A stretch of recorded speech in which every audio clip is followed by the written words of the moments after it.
Hello and welcome to another dose of SirToshi's podcasts. I have with me today Bruce Thomson, who actually used to do quite a few shows with other members of the CoinGeek staff who were talking about BSV and all that kind of stuff. So we're going to do this today. It's been good to see Bruce. So I'm just going to start with my intro. Here we go. So experience the best of both worlds today at betbitcoinsv.com, the best casino and sports betting on chain. Have a lot of fluttering private using the original protocol and genuine Bitcoin. Right, let's cue the music. SirToshi, like a cowboy in the West, riding on the blockchain that they call the very best. 1 million strong, them transactions flying free. Just wait for the Teranode, you'll surely see. There we go. Right, Bruce, are you there? Hi, SirToshi. Great to be with you. Likewise, it's been a while since we last chatted like this, hasn't it?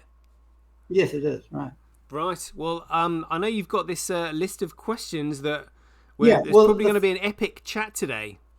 Well, there's so much to talk about, but I think the readership, the audience will be interested to follow all this. But the primary question in my mind and many is, in the surprising events of the election of Donald Trump and the association with Elon Musk, what is going to happen with BSV in these circumstances? And we've also recently looked at a Michael Saylor video where he is bemused by the situation. He's very confident about BTC. Yeah. So what I hoped we could do, you and I can confer about this and listen. We can listen to the opinions of your audience to see what they think. This is a typical chaotic situation of new events where there's great opportunity as well as great risk. So the first question is, has Elon Musk woken up to the functionality of BSV as being a transformative, society transformative technology for micropayments, hugely benefiting the world, in contrast with BTC? You have some maybe a clip of that where he made a passing remark. I could probably find that actually. While you're doing that, I'll explain it to other people while you have a look for it. Yeah. Basically, Elon Musk has been interested in micropayments for a long time, and of course, BSV is the lightning fast way of transferring value very quickly within seconds and at a tiny cost, like, fraction of a cent per transaction, in contrast with the banks and the credit cards. And at 0.01% of the carbon, which will be of interest to the world, and it's secure. And so many of the audience know this already, but Elon Musk has woken up to that. It's very significant because now he's aligned as a buddy of Donald Trump. So the question is, has Elon woken up or not? And then what will happen if he has? Will it be good? Will it be bad? Presumably, if he has woken up to it, he will want to acquire as much BSV as he can, as quietly as he can, without raising the price of it by causing a rush on the market. And I think if I was him, I would want to be furtive, surreptitious, and I dare say misleading. Yeah. So, shall I play the clip now? It's 22 seconds. I tell you what, I'll just press play right now so the audience can hear it. Here we go. As far as Web3 Twitter, I don't really know yet, but someone showed me this other site that looks pretty interesting. I think they maybe figured out what I've been wanting to do in terms of with like Web3 social media and micropayments on the blockchain. It looks really good. I think they use some version of Bitcoin, but the site wants to replace Twitter actually, so I need to try it out a bit more. Yeah, so he was saying he was basically talking about Twitch. And saying this site wants to replace Twitter, so I need to investigate it some more. But there's some people were saying that it was spoofed. Other people were saying, well, actually, it was when Elon was on a Twitter Spaces after he just purchased it. And we all know that he's been speaking about Dogecoin, and how Dogecoin could potentially, do micropayments and things like that. He said all you need to do is increase the block size, blah blah blah blah blah. But the issue is even Elon is ignorant about the economics of what money truly is, because Dogecoin has got an inflationary supply. And anything that has an inflationary supply has a central point of creation. You have a central point that's actually creating, and inflating the supply. Money, the commodity, has to be fixed in supply and infinitely divisible.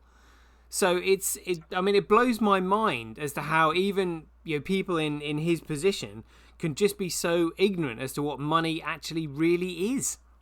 Yeah, right. Well, do you think he has not, in fact, discovered BSV, that is talking about another technology instead? Is that what you think? Because he mentioned I didn't actually hear your little clip because it was switched away from me. Yeah. But he mentioned the word micropayments. He said they've found it. It's to do with micropayments and it'll do it. That's what I heard him say, and I thought immediately, of course, it was BSV. But if you may think, and you may be right, that it's Twitch or some other technology that he's talking about. Yeah. I mean, in that clip, it's Twitch, but it's just whether or not, because it's an audio recording.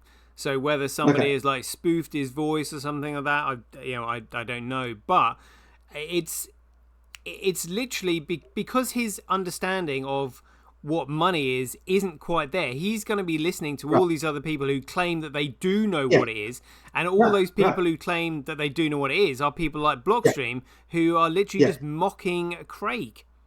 Yeah, but the truth is presumably the truth is going to come out sooner or later. Oh yeah. I mean, even on my my channel and your channel, there's a few thousand views of that, and one of those might be the wife of the secretary of the SEC or of Elizabeth Warren, whatever it is, and it'll get there. Someone will say, have you heard of this thing called BSV? And Elon will say, just a minute, I'll put down my coffee. What was that? He said, well, this thing's super fast, super cheap for transactions, super clean for carbon. Oh, I'd like to see a bit about that. Who can I talk to? Well, watch this video. The guy called SirToshi's talking about it. Another guy called Bruce Thompson's got one, and talking about the Titanic being BTC. Well, do a summary and give me a one-page summary. I'm busy now. But it's going to come back to him sooner or later. And it seems to me that it has a huge potential use for Tesla.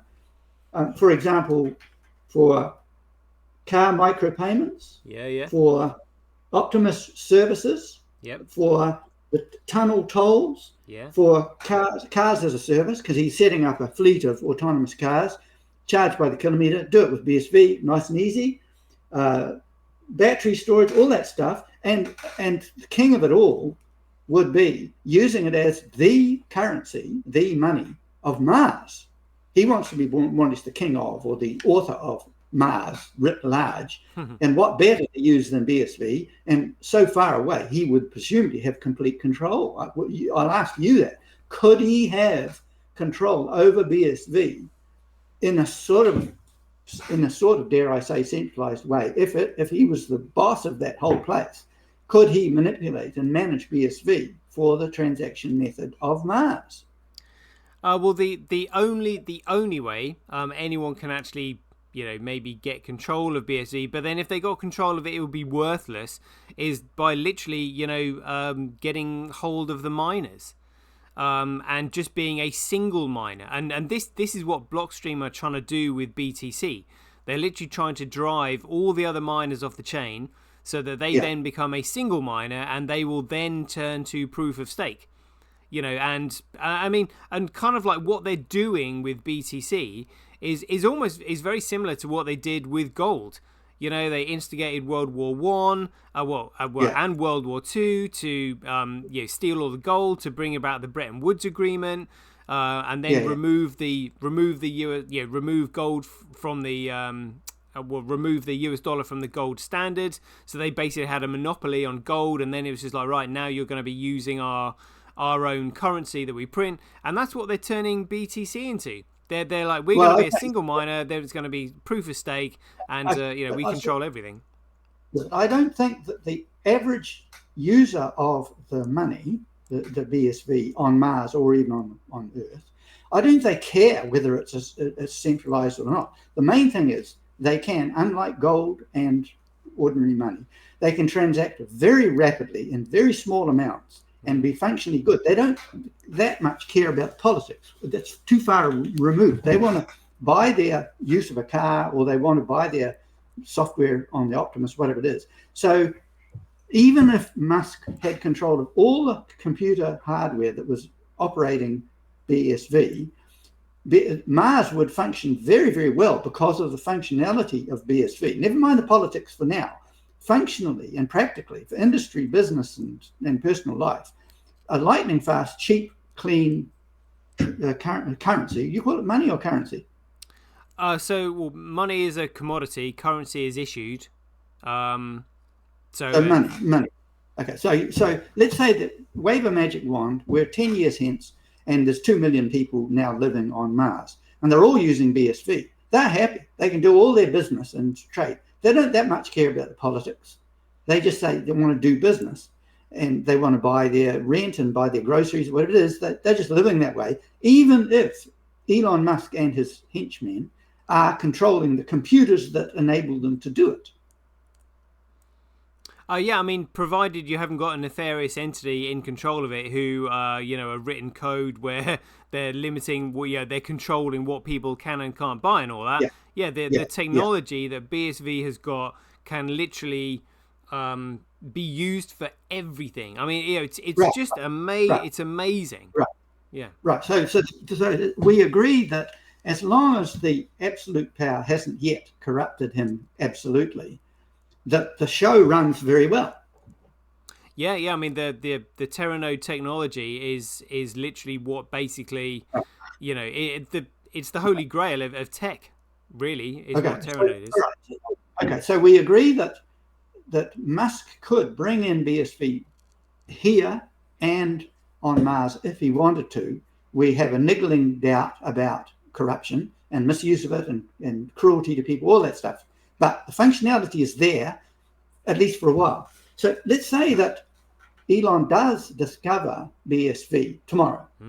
Now, my guess is that he would want to, quietly as possible, buy a lot so that he can acquire as much of it as he can and have the functionality of it for all his enterprises and especially for Mars.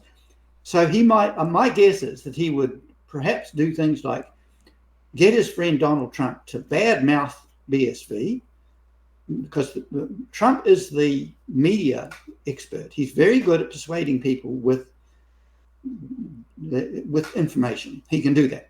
And Elon can do it a bit, but together they could do a superb job of bad-mouthing BSV or even banning it, then buying it and gaining access to it. So they have pretty much full control of BSV and its wonderful functionality. Does that sound reasonable? Well, they can only buy what is available.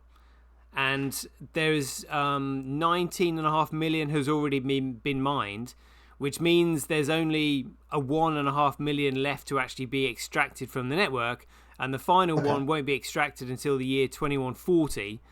So we're talking about 120 years for it all to be extracted. But you're talking in conventional terms. I'd point you to the reality now of a Republican Party that has control of the Senate, control of the House, and even control of the Supreme Court if there's any arguments. And they've got a president of the United States now who knows that and will use it as his right as a king to do whatever he wants to whoever he wants. He could get laws passed that changed access to BSV, exchange of BSV, all that sort of thing. So try and think of it in a world that is different from what we're used to. Yeah, I mean, what are you're kind of like describing a BSV as like a currency that has a central point of control. The issue is that the rest of the world will be using it for all of their technical and digital requirements. So whichever nation accumulates the most amount of BSV will become the most economically powerful nation in the world. So which country owns most BSV at the moment?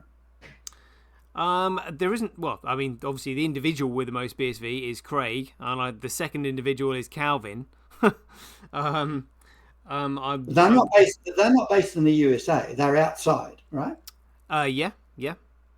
So, of those two, what percentage, roughly, of BSV that exists is owned by them? By Calvin and Craig. Yeah. Oof. I would probably estimate a substantial amount, because Calvin has been the majority miner certainly since the creation of Tau, which I think was around sort of 2019. Well, actually, I mean 2018. Actually, really, 2019. Would they combined own half of BSV? At a guess, if you were guessing, would you guess they'd have half of it? Maybe not half, but I would certainly say probably a third. Okay, so the rest of it is owned all over the world. And what percentage would you wildly guess was owned in the USA under the control of Donald Trump and the Republican Party?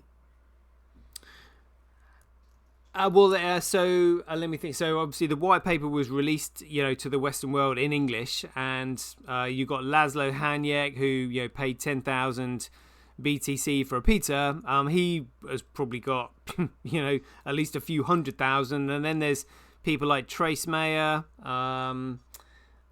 Joseph Van Perling. I mean, I would say 50% is very concentrated into a very small number of individuals, I would say. Okay, are you saying that roughly 50% would be within the USA and USA owners?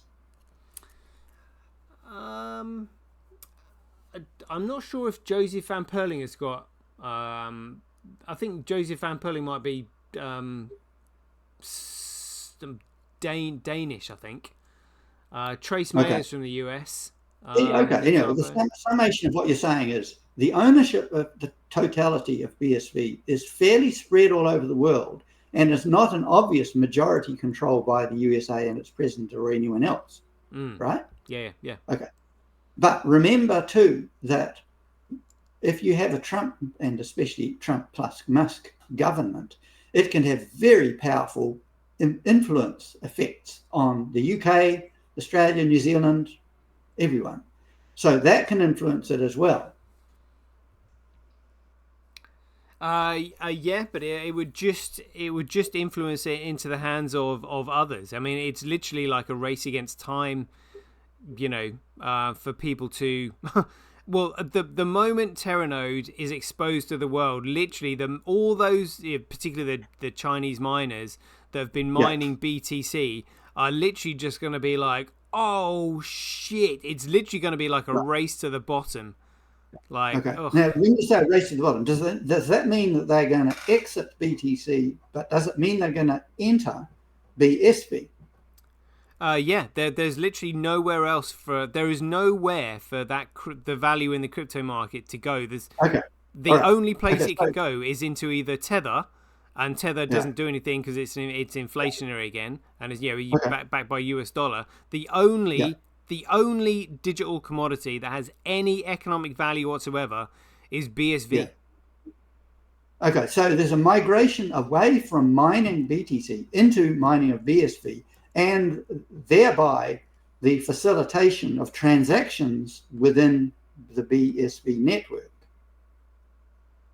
Oh yeah, huge amounts. And that adds security to the network too. Well, I mean, there would be hash rate. There's more stakeholders. If there's more stakeholders, it's harder to take it over and dominate it. These days they actually have the BSV Association as kind of like the steward, which is kind of like the flag waver, indicating to people what the genuine protocol is. So even if somebody tried to 51% attack the network these days, the BSV Association would just be like, well, actually, this is the protocol. That's a fake one over there. So I want to ask you about that, because I've been uneasy about the control of that organization, in that if they really want to, how much practical control do they have over the operation of the BSV network? None really. Yeah, they're just simply stewards. They're like referees. They don't actually, they facilitate the game. They don't make up the rules. They referee it. See, a lot of your audience will be curious about where the software of the BSV network resides, and therefore, if that's inside some computers here, there, and there, and there, and there, is it controllable? Is it destructible? I mean, can you explain that? Yeah. I mean, yes. I mean, this is what I've actually been trying to explain to so many people for such a long time, and that is that digital data can only be commoditized one way, and that's in order for it to be a commodity.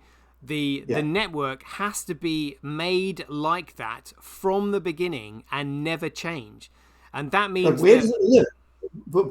In which computers does it live? So it's all of them. So it's distributed. It's a Okay. So there's hundreds of computers all over the world, all of them having an independent access to the network, so that you can wipe out one and it just doesn't affect the network much. Yeah. Okay, so that's global too.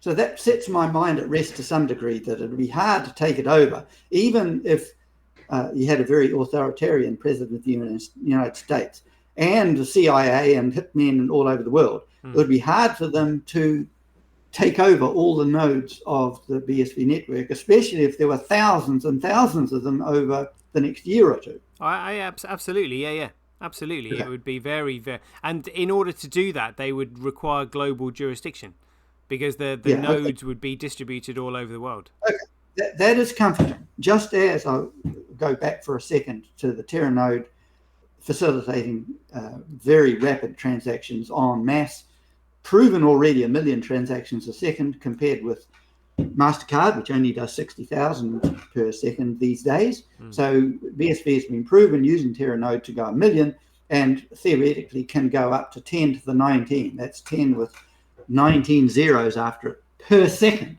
So we're not limited by traffic amount, in contrast to BTC, which clogs and becomes expensive per transaction and slows down for minutes, hours, or even days. So we're in a good position if what we're thinking is true is right. With Teranode coming on board, I think it's June, is it, next year? Yeah, about that. Yeah, they're testing it like crazy at the moment. But it's, so on the face of that, it looks good, as long as we don't have funny business with the Elon and Musk coalition wanting to dominate it and control it. Oh yeah. They wouldn't be able to. So All right. the only thing that Teranode does, so with the protocol that commoditizes the data, the protocol is literally proof of work, which is economic competition, a chain of digital signatures that is absolutely essential, unbounded scale, and a fixed token supply. That is it. So the only thing, and very low carbon. Again, remember, 0.01% of the carbon of a BTC transaction. That's worth remembering. Yeah. So so what you've told me is that the network is fairly safe. So that means that the Elon-Trump friendship is going to want to acquire BSV from the world without being able to just grab it. It won't be able to grab it, they'll have to get it. Yeah. So that would mean they have to somehow persuade the world that either they can say that it's a bad thing and they're going to outlaw it. Trump could say, I don't like this BSV thing. It's competing with our beautiful BTC. And if anyone in the USA is going to do this, we're going to stop trading with them. We're going to stop, etc., etc. So we want to get rid of it. It's a bad thing. And the rest of the world, most of them not knowing anything much at all about crypto, would say, oh, yeah, that's right. I'm going to sell mine while it's still good. And where can I sell it? Well, kind Elon has set up a special trust, a family trust, which buys BSV off people who want to buy BTC instead. So you could just go to this link, send your BSV there, and we'll give you the same price as it was today. How about that? I mean, they can try all sorts of dirty tricks, but the fact is that the supply is fixed, and they can only purchase what is available, on the market. That's it. There's nothing. There's literally nothing else left. But when people realised what it's actually meant to be used for, like when Teranode releases the blockchain's full potential, I mean, my goodness me, there's you can only blag someone if something doesn't do anything. Whereas this is what I keep saying. Utility is undeniable. When people actually buy this thing because they're actually using it for all their social media and digital requirements, there's nothing that they can say that will hoodwink people. Right. So when the BSV era arises, then Facebook can say, well, I'm going to make an option on every like button.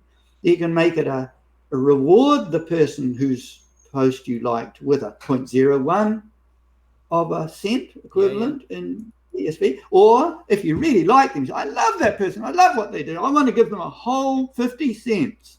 So you can click the 50 cent button.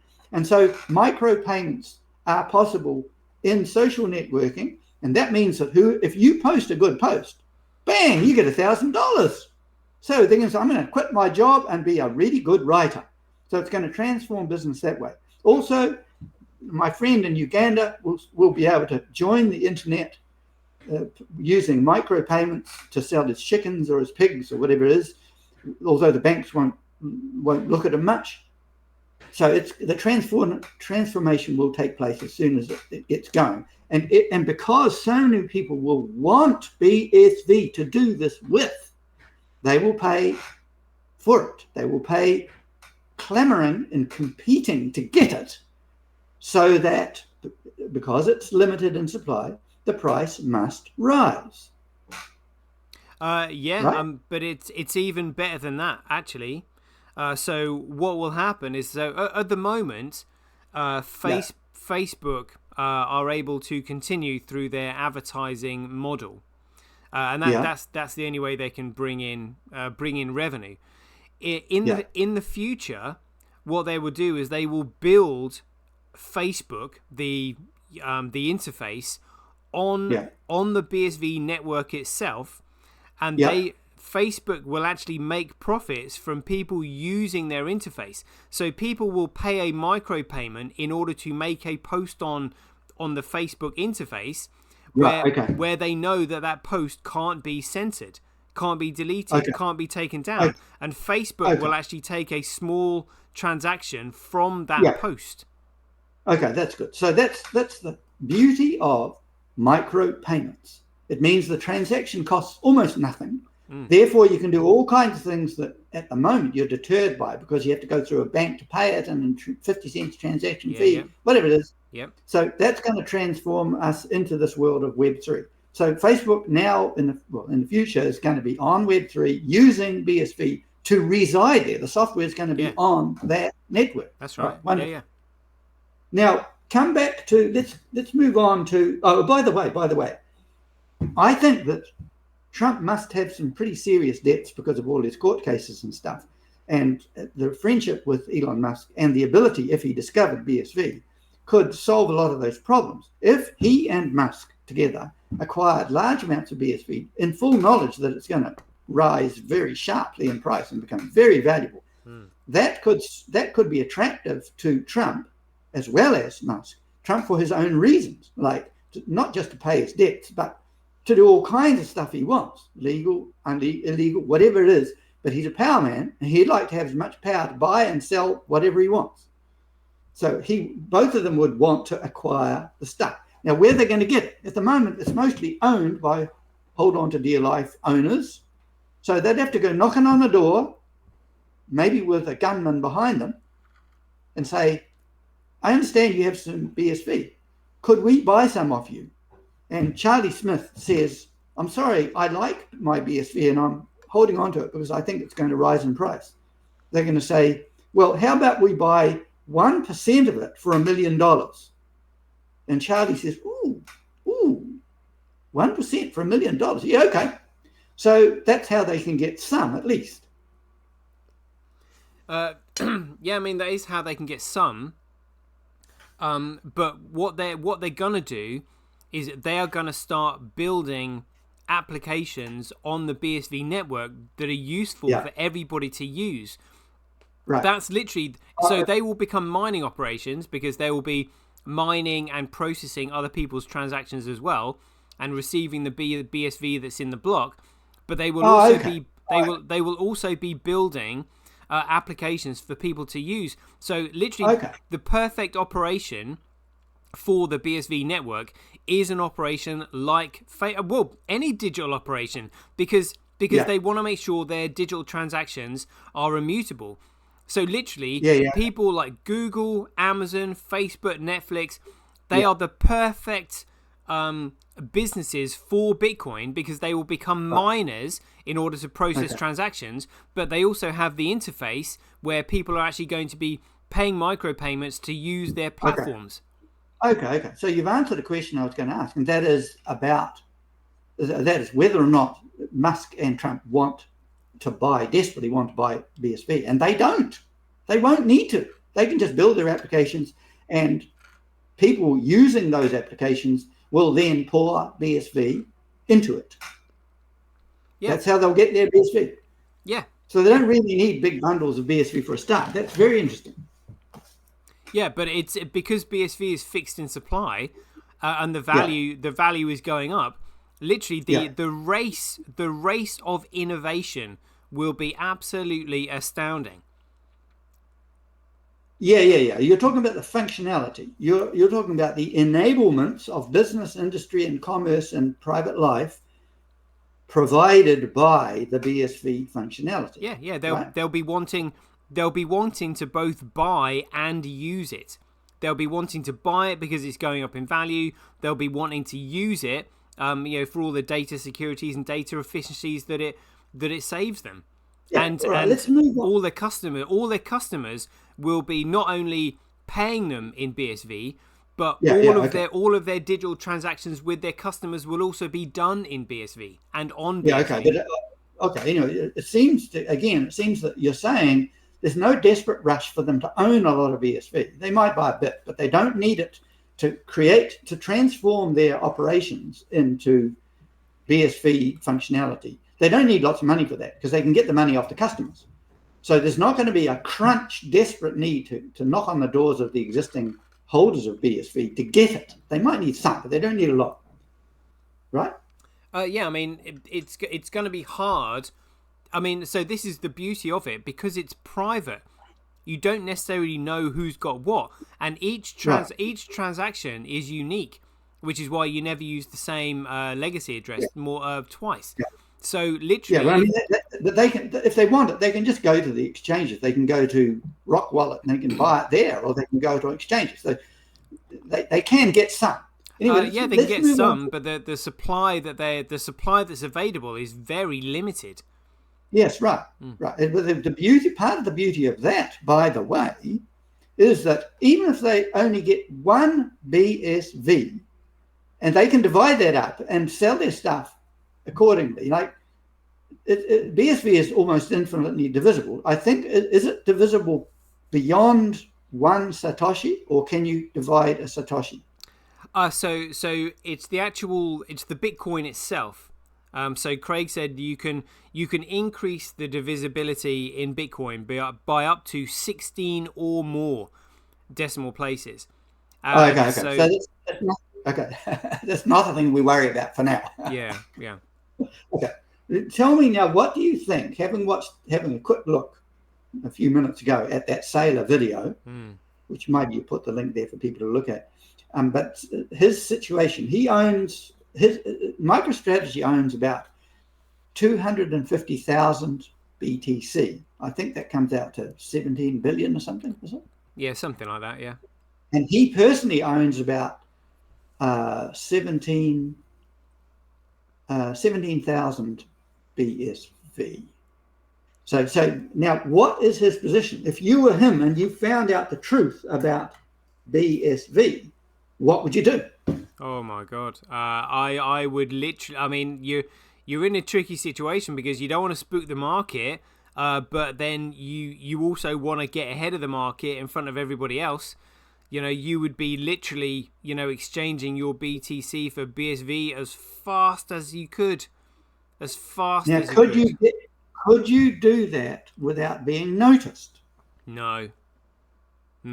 Could you do that without telling your wife, or more important, telling the board of directors who you've persuaded to buy these 250,000 BTCs? I mean, I don't think you can do much privately, especially, first of all, just because it'd be noticed. Like, I think there must be people in the world, like you, for example, that might know what his account number is. There will be people out there that know what the MicroStrategy accounts are and what his account are, and they're talking about that sort of thing. So I don't think he can do anything very surreptitiously. They can try. I think Musk has got a better chance than MicroStrategy does, because they're in the focus of BTC at the moment. So I'm trying to think what I would do if I was him.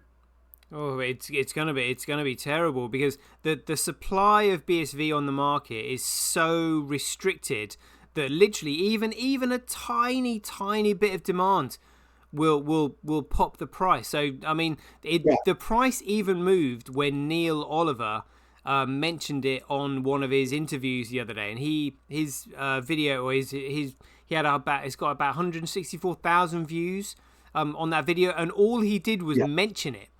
And the price popped by, went from $40 up to $50, and that's just from his video mentioning it. Let alone anybody actually buying it, or anything substantial. So we can remind your audience that at the moment, one BTC is worth about 1,500 BSVs. So that is, if you want to sell one BTC, you can get 1,500 BSVs that are vastly better functionally and have a much better future. So the people are early awake. The people are aware of the functionality of BSV and say, I've got to get out of BTC, and I've got to quickly as possible buy some BSV. If they sell their one BTC and buy 1,500 BSV, they sit back and say, hooray, I'm set now. And they just watch the price skyrocket. But as news gets out, the ratio will change, because a lot of people will be clamoring to get out of BTC. The price presumably would crash, and the price of BSV would go up. So the ratio would change from about 1,500 to, you just can't sell BTC or Ethereum. Maybe you can sell Ethereum, but that's what it looks like to me. We can speculate till the cows come home, but yeah, it's not going to happen slowly. And Craig has said this. It just can't. Well, all right. Here's another question. If you have tremendous power in the USA, even though you don't control the whole world of BSV, you do have a lot of control within the USA. Remember, again, this is a Trump government with Elon Musk at his side. The Senate and the House are owned, and even Supreme Court. You could, if you wanted to, change laws quickly, get them approved and stuff. So you have some influences within the USA and some indirect influence as well. So I'm just trying to figure out what you might do with laws. If you were Trump and you want to benefit most out of this, and Elon Musk, dare I ask you what you might do? And you're allowed to be crooked, by the way. Well, I mean, to be honest with you, it's Bitcoin is one of these things where it benefits everyone, literally everyone. And so and everybody is going to be racing to accumulate this. So if Trump and Musk were to put some kind of restrictions on the limits that the US citizens could purchase, well, Russia and China would just simply capitalize on that. That is like, oh, what a bunch of fools. Musk and Trump have put limitations on the American citizens. The party's on us. Right. So that's a fascinating thing. It's a competitive, the global competition means that their hands are tied as far as trying to do a takeover of BSV. So BSV is going to have its way no matter what anyone wants. Yeah. Yep. So that comes back to your mention that you reckon it'll be fast. And I have feared, shall I say, that it will be very fast. Because when it's very fast, people get hurt. There's a lot of people. There's about $2.25 trillion worth of crypto in the world. A meager 1 billion of that is in BSV. A lot of people, I doubt a lot of people will have invested all of their money in BSV. In BTC, but some will. And a lot of them will have put their savings for their house into BSV instead of in the bank. So they're going to lose that. It's going to be pretty nasty. All right. Now, okay, to be cheerful, because I'm a studier of future technologies a great deal of my time. All day long, I study AI, VR, Neuralink, tunnels, all the stuff, nanobot, all the stuff. Anyway, to summarize what I think the future is, I think that even if there is a bad rupture of the financial situation in favor of evolving into BSV, some people, despite being impoverished and having to go and work at McDonald's after being a systems analyst in a top company, they will find that, to their surprise, that Elon Musk, within 1 year, 2 years anyway, certainly 1,000 Optimus humanoid robots will be helping his factories next year, and beyond that there'll be thousands of them. The general public of the world will be surprised and delighted to see what work-saving humanoid robots like the Optimus, and the Chinese ones too, are going to do to us. They're going to transform farming, industry, they're going to make food production cheap, going to enable desalination of water, presumably with reduced desperation for food, shelter, medical care and stuff, all done by these Neuralinks and Optimus robots and cars as a service and stuff. That is heralding in an era in the next 5-10 years that will be breathtaking to most people that don't yet know about it. If anyone wants to find out about that, they could look up Tony Seba, TonySeba, in YouTube videos, and you read about the future of energy, the future of transportation, and you could also look at just look at future technology. Another great name is Peter Diamandis, Diamandis, Peter Diamandis in future, and his buddy Ray Kurzweil, Kurzweil.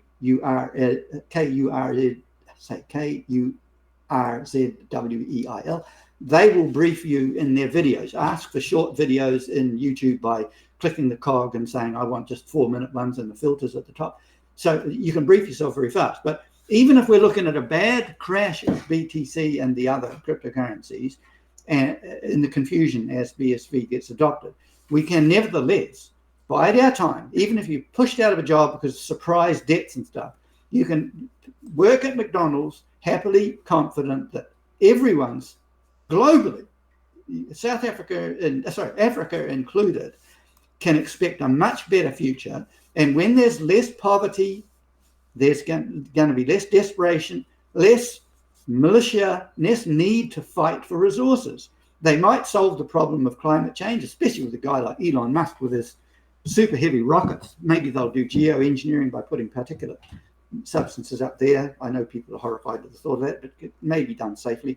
So we are looking, I think, into a better future. And one of the best features of that better future, I think, will be BSV making transactions of value extremely cheap, very good as far as the environment's concerned, safe and very fast.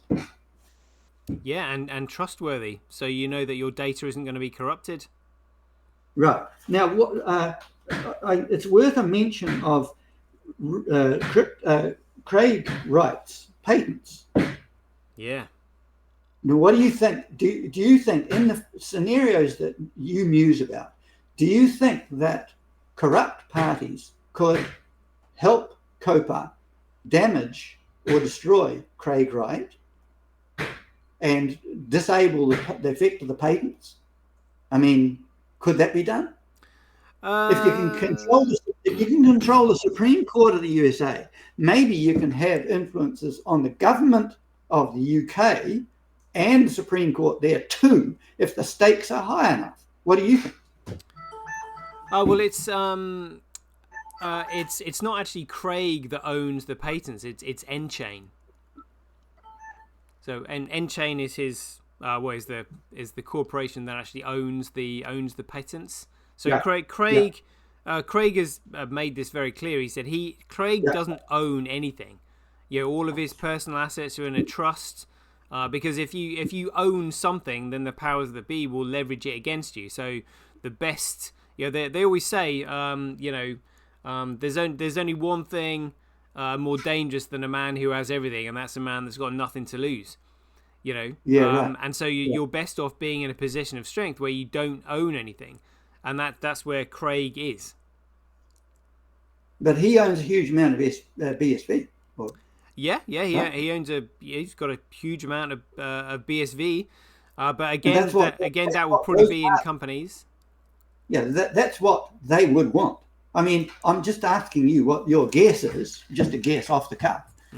If you were Trump and Musk and you knew what you know about the functionality, about the potential of it and everything like that, and you therefore also knew about Craig Wright and Copar, what would you do? And again, you're allowed to be corrupt. You're allowed to do anything you like, because the USA, if you can knock off bin Laden with a team of SEALs, you could do the same thing with Craig Wright, right? So that said, what would you think if in the position of suddenly understanding, they're watching this video and they know, they've watched your videos they've just gone through all your videos and mine, and they know very thoroughly now about the potential of BSV, and they know the future of BTC, and they've just been elected in charge of the USA together. Buddies, what do you want to do with Craig Wright?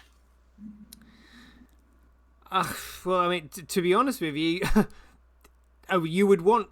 Well, I mean, there isn't actually a lot they can do. They would just not want the truth to come out, because the central banks would lose all of their economic power if people switch to using a Bitcoin standard.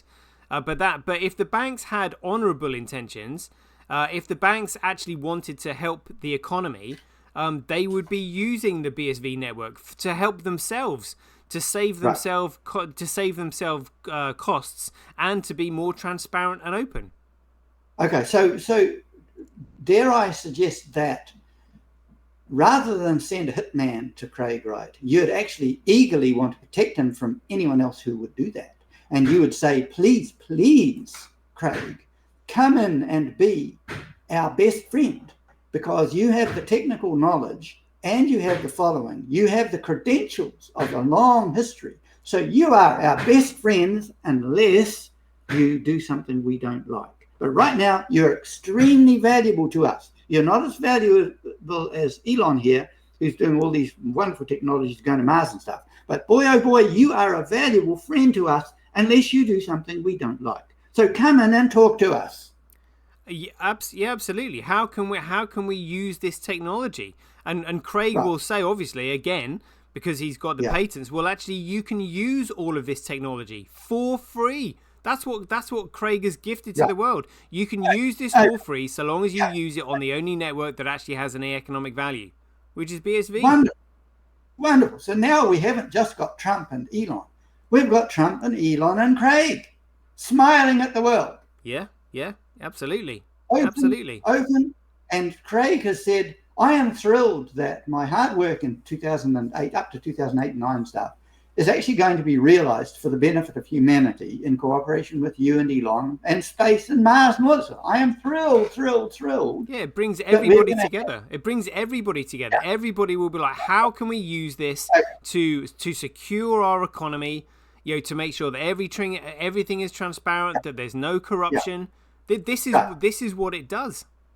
Yeah. So I'm very heartened by this web chat we're having, Satoshi, because I had a lot of fear that the situation would be corruptly managed and there'd be a lot of corruption. But you've defused my fears about them want to violently obtain BSV because it's apparently not necessary, and also that they would probably want to cooperate with Craig Wright. They'd probably want to basically encourage everybody in the whole world to cooperate. And in the end, Trump gets what he wants. He gets forgiven by his obeying Supreme Court for everything he's ever done. He gets lots of money. And best of all, the thing he wants most of all, he gets praised for it because he caused it all. That's what he wants. You want to say he created BSV. He got his guy Craig Wright years ago. They were good friends, and he said, "I want a better micropayment system, and please have it ready by 2025." Right? And Craig will smilingly from the stage beside him and Elon say, "Yes, that's right. He paid me $1,000 to do that. It took me some time, but I did it, and we're all very happy."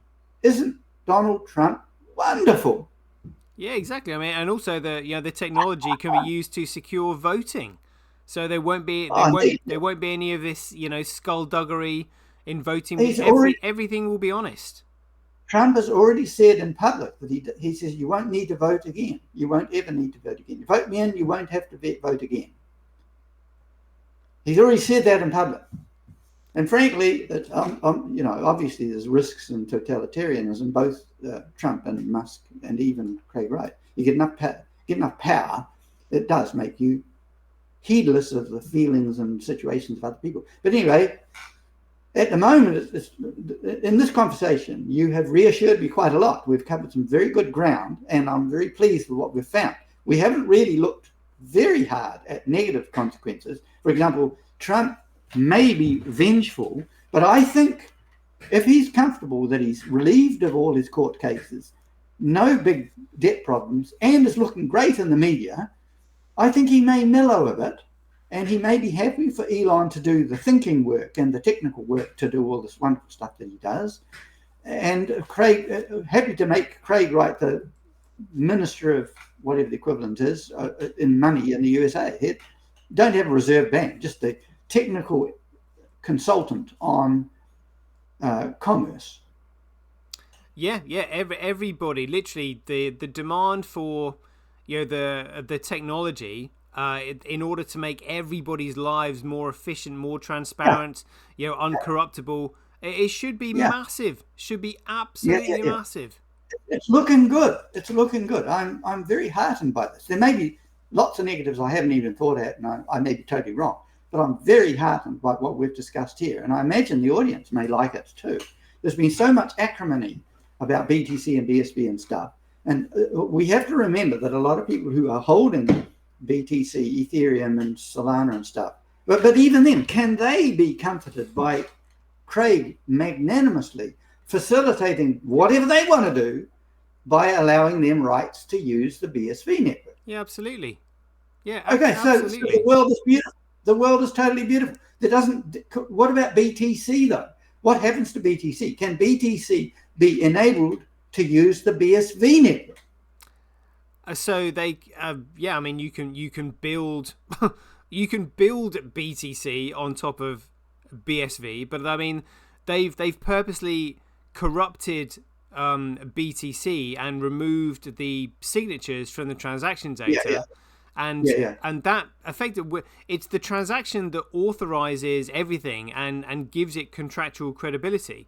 Literally, But could you could Craig Wright magnanimously do a deal just for the sake of reducing bloodshed and chaos? Could he do a deal that meant that the $1 trillion of holdings of mum and pop investors in business and commerce didn't get hurt by a crash of BTC? Could there be a deal made? We say, we're going to rename BTC BSV. We're going to rescue the existing holders of BSV. They're going to climb on board. It's going to be reverted back to BTC, and it's going to be given the functionality. It's going to have no more SegWit. It's going to be proper, but everybody's going to be happy. Price is not going to change. The people who have got a BSV right now, the few people that do, they're going to get 1,500 times worth their value in BTC. We will abolish BSV. We will call it BTC as it always was, and the people who are smart enough to realize how good BSV will be strongly rewarded by getting the equivalent of their You know what I'm saying? They're going to get 1,500 times their current value of holdings in BSV in BTC. They'll go happily along with that. And BTC will increase in value, right? The only way they could potentially save BTC is by putting wrapped BTC on BSV, so you can still transfer the BTC token, but the transfer would take place on the BSV network.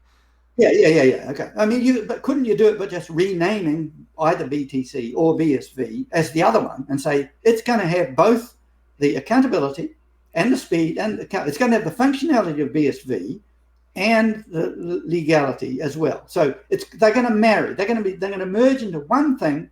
Nobody's going to get hurt. The people that are in the teeny little bunch of people like us that have got a little bit of BSV, we're going to be given a whole lot of water, a whole lot of money to keep us happy and still on board the wonderful climb of Bitcoin. Well, I wish that could happen, but it's all in the hands of the miners, because Bitcoin is an economic model. It's an economically competitive system. It's a zero-sum game. The block reward eventually goes down to zero, and the chain that all the miners that will be competing on is the one that has the most utility on it. And the miners are currently holding a BTC, and when they suddenly realize, well, actually there's no transactions taking place on the BTC network, all the transactions have to take place on BSV. Therefore, it's BSV that we need to mine, and it's BSV that people need in order to use the network.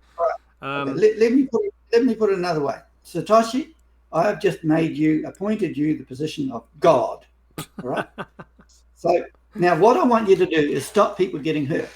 So you can do whatever you like with BSV and BTC, but make sure that everybody is happy. And by the way, you being God, you've got the threat of a lightning bolt to anyone that disagrees with you, including Trump and Musk and everyone. What do you do so that nobody gets hurt and everybody prospers into the future? Today, they've got the same or more wealth than they had, especially the BSV people. You might have to pacify a bit. And the miners, you might have to pacify them. But whatever it is, everybody goes to bed tonight rejoicing in what you did. What did you do? Okay, yeah. So what I would, thank God for fiat currency printers. What I would do is everybody who lost out on BTC, you could just simply reward them with the fiat equivalent of, so they never lost any fiat value. That's how you could prevent it. So, does that cause inflation? Does that cause inflation in the ordinary world? Oh yeah, absolutely it would. Yeah. But not a huge amount. Not in the grand scheme of things. No, not really. So the cryptocurrency industry in total, all the crypto, is worth around 5% of the total economy. So you'd be inflating that a bit, right? It would be 2 point. I mean, so the cryptocurrency market is worth what, 2.7 trillion right now. That's I mean, it's tiny. I mean, you're looking at like the derivatives market is a quadrillion. Okay. So Trump and Musk could agree to keep the BTC voters happy, that they'd be given, if they'd be offered X dollars, US dollars, they do what they like with that, to sell their BTC, so they go home happy, and they have the opportunity of also buying BSV with that money if they want to. Yeah, exactly. Yeah. So BSV vanishes. What about Ethereum and the others? They're just piggybacking on BSV in the back room, so they're not relevant.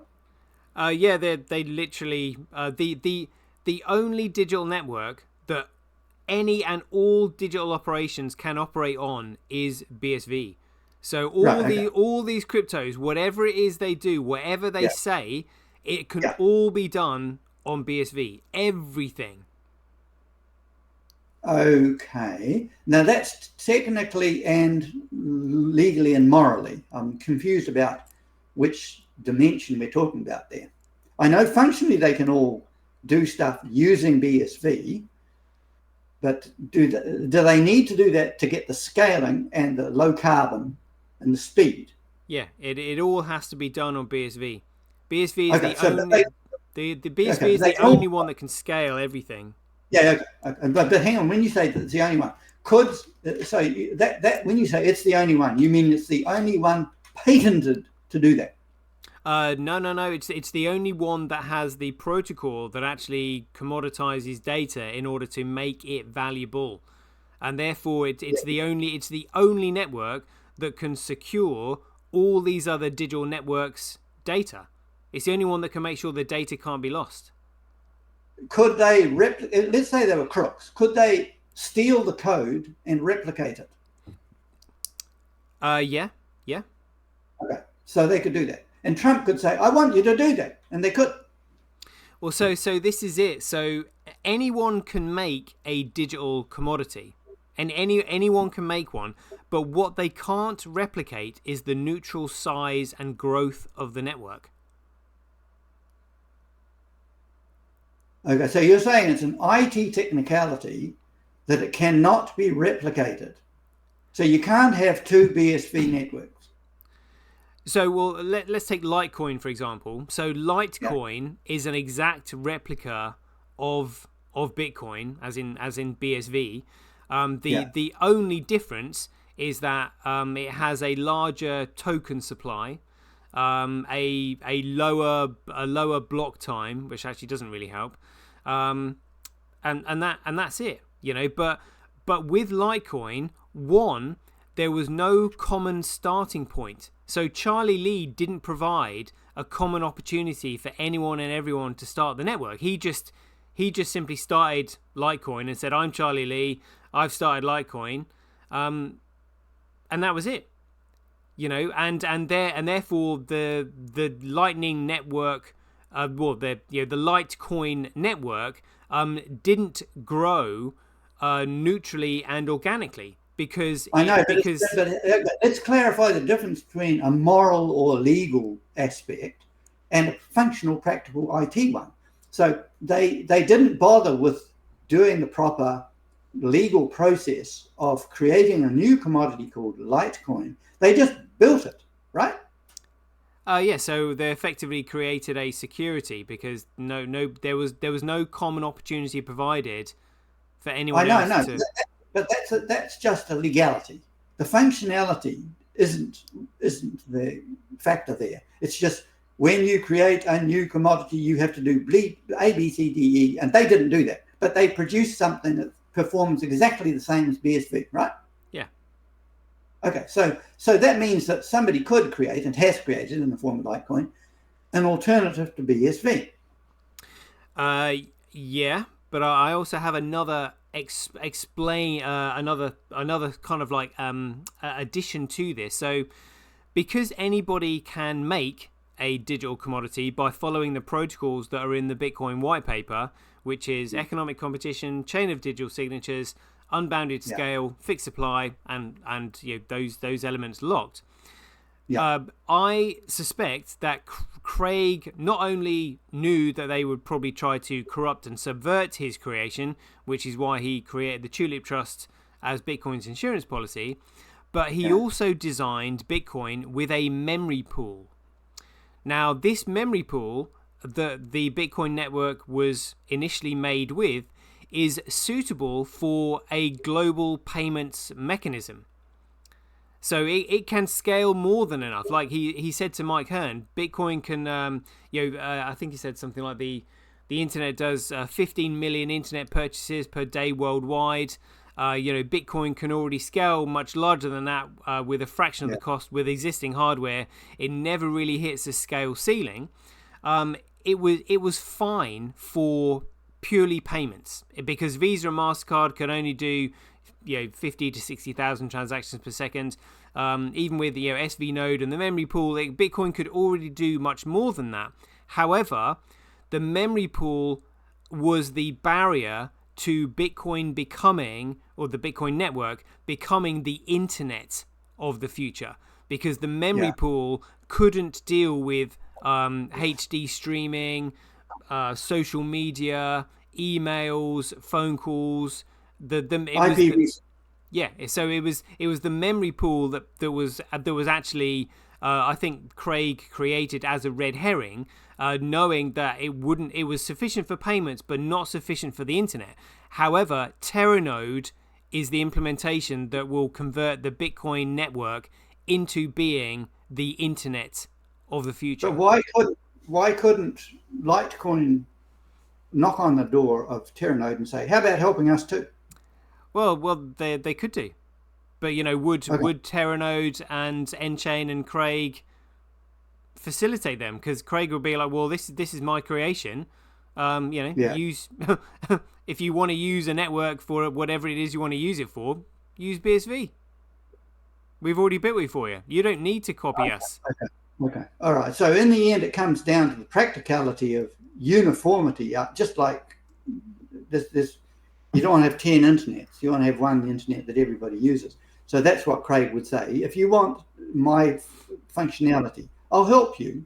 But basically, Internet 3 is going to be BSV, not a competitor. Yes. So I mean, this is why you need to understand the concept of commoditizing data and a commoditized network. Data can only be commoditized one way. There is literally only one way for it to be a common network where there is no central point of authority or control. There's no other way. So there's literally only one network that cannot have any central point of authority or control, and doesn't have any central point of authority or control, and that is the way that BSV is created. So there's no point in using any other network, because any other network that is different has a central point of authority and control somewhere. So therefore, and what's the there's only going to be one digital commodity, and what they can't replicate is the neutral size and growth of the network. So Bitcoin, as in BSV, was the paper was released in 2008. The network was started on the 3rd of January 2009, and its distributed node network is all around the world. So you're saying the strength of the BSV network, the future Web 3, is because so many people are going to climb on board that anyone trying to create an alternative just won't succeed very well. It's like trying to start up WordPerfect now when everybody's using Word.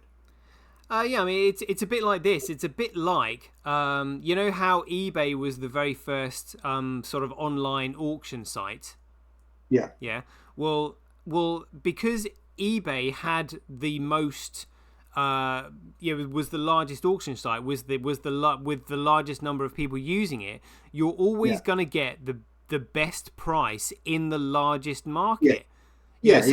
So why would you list your items on an alternative auction website when you're only going to get probably 10% of the number of people looking at it? The more people you have looking at it, the higher price you're likely to get, because that's where the biggest market is. And that is the same principle with Bitcoin.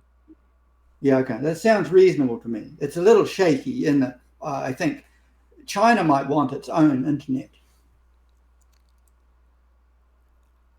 Well, they might want its own internet, but that's because it's controlled by the Chinese government. But everybody wants digital information that cannot be cracked, hacked, altered, changed, or deleted. Especially if you're running a financial system, and China, every government wants to attract.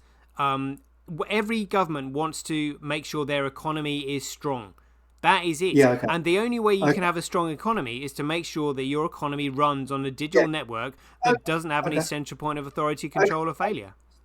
Everyone in the whole world is stuck with, for competitive advantage and survival, the best system, and that is BSV.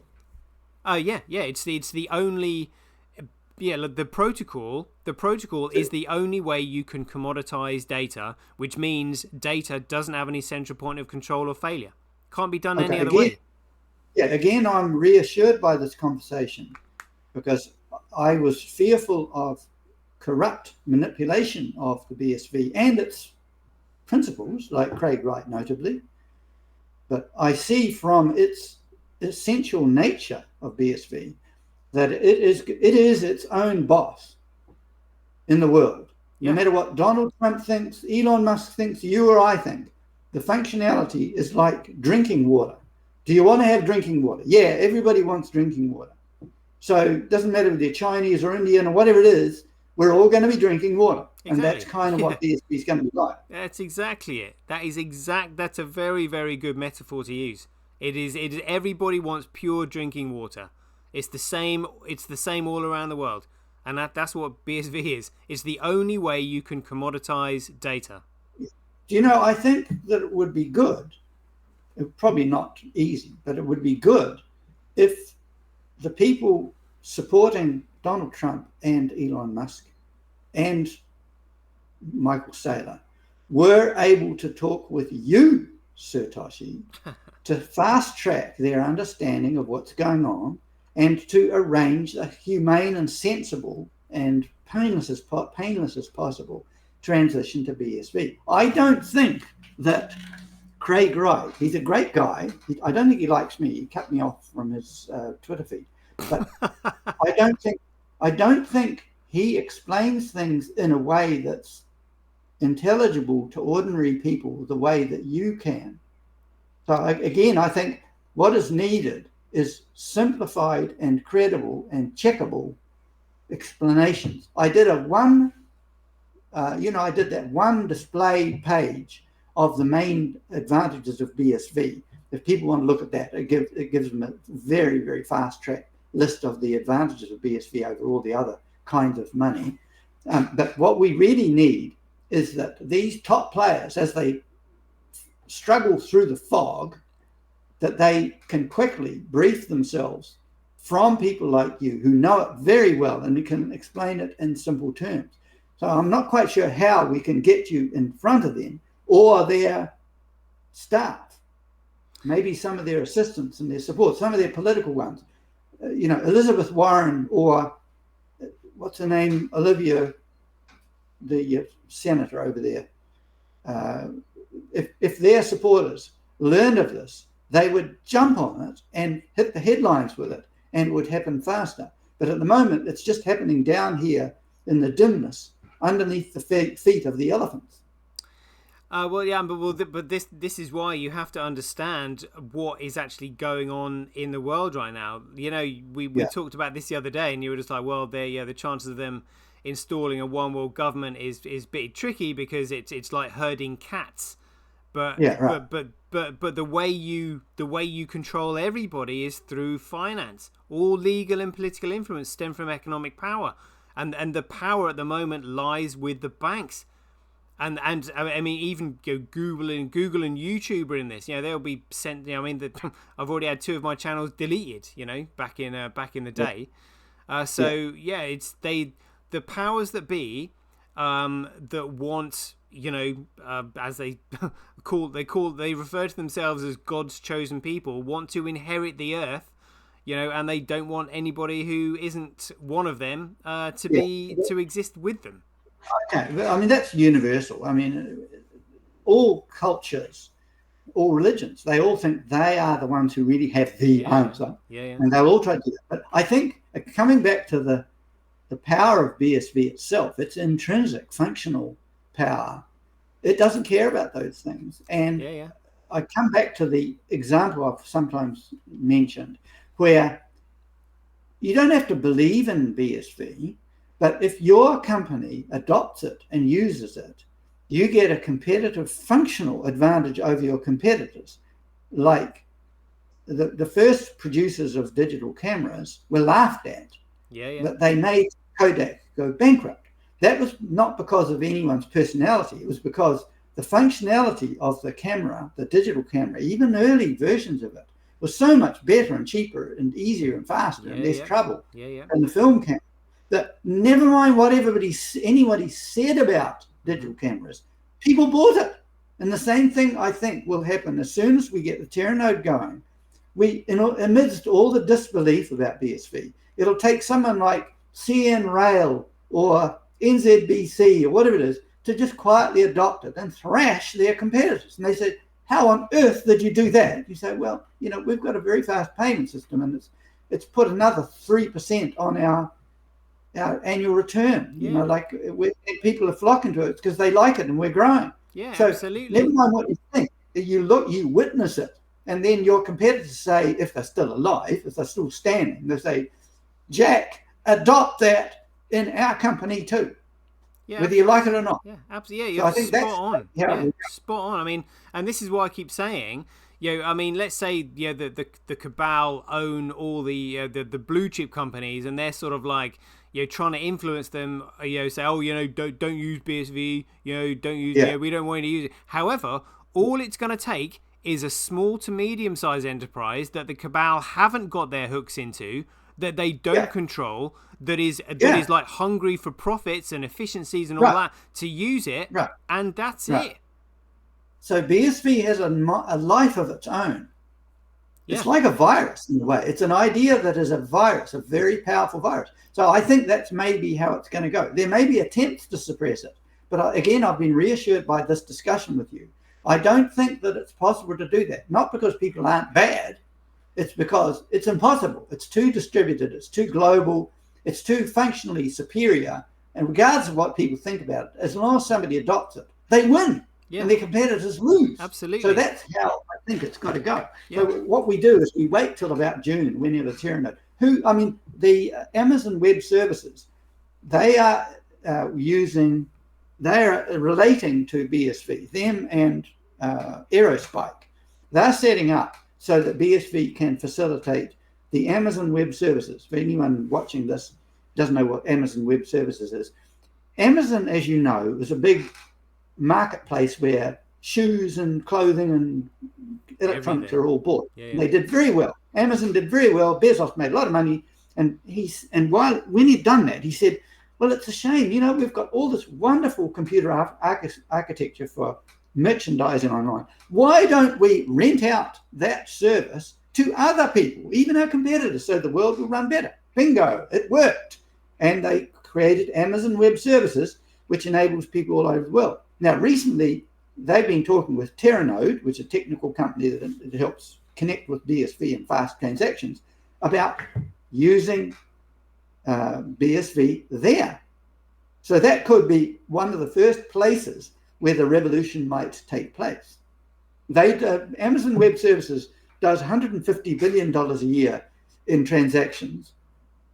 So if BSV suddenly started to work towards $150 billion a year in services of renting out computer power to people all over the world, and they were doing it, transacting it using micropayments with BSV and stuff, that would get attention, first of all in the IT world, but in the general market, because when people adopted it themselves, they say, I want that. I'm going to go to AWS and say, please set up New Zealand Health Department with that so that we can be better and more efficient than the Australian Health Department who aren't doing it. So it spreads that way too. Just needs one or two early adopters to hit the headlines of the IT networks, but even the industry, in the industry newspapers and online media, they talk. They say, wow, look what New Zealand Health Department did with using AWS and using this BSV thing they're talking about. So the Aussie ones and the American ones and the British ones say, yeah, we want that too. So that's kind of maybe how it goes. Yeah, you're spot on. That is exactly how it's going to go. Yeah, I'm feeling much better now. I'm feeling much better. Well, the thing is, again, how you were going on about climate change and stuff. We are only led to believe in climate change due to the news that is put out on mainstream media. But if when the actual figures on climate change are posted out on the BSV network, where the figures can't actually be deleted, people will actually then start saying, well, hold on a minute. This doesn't make sense, and look what happened at the time. They were cloud seeding. They were using HARP energy there as well. Hold on a minute. This climate change that you're saying that we all need to pay increased taxes for is actually man-made by you lot, who are telling us that we need to pay more for it.